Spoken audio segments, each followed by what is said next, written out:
নমস্কাৰ বন্ধুসকল, আজি আমি আহিছোঁ নগাঁও জিলাৰ বৰদোৱা অৱস্থিত শ্ৰীমন্ত শংকৰদেৱ আবিৰ্ভাৱ ক্ষেত্ৰলৈ, যাক বহুতে পটদ্ৰৱা প্ৰকল্প বুলিও জানে।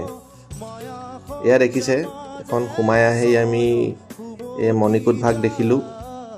তাৰপিছতে এয়া বনি উঠা নাই সম্পূৰ্ণভাৱে, যদিও এই পবিত্ৰ স্থানখন মহাপুৰুষ শ্ৰীমন্ত শংকৰদেৱৰ জন্মস্থান হিচাপে অসমৰ ইতিহাস আৰু সংস্কৃতিত বিশেষ গুৰুত্ব বহন কৰি আহিছে।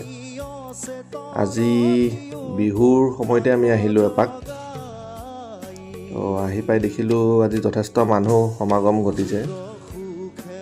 যথেষ্ট মানুহ আহিছে বিভিন্ন ঠাইৰ পৰা। এই তাল এযোৰ আছে,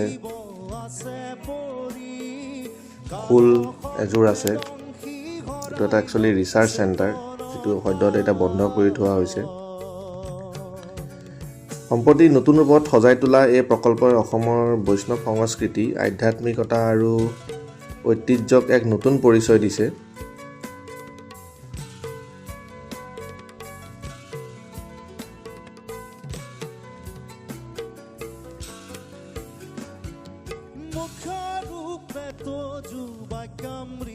তাৰপিছত আমি আহিলোঁ নতুনকৈ নিৰ্মাণ কৰা নগাঁও চহৰৰ কলং নদীৰ পাৰত অৱস্থিত জুবিন উদ্যানত, বা চমুকৈ মই জুবিন পাৰ্ক বুলিয়ে ক'ব পাৰোঁ।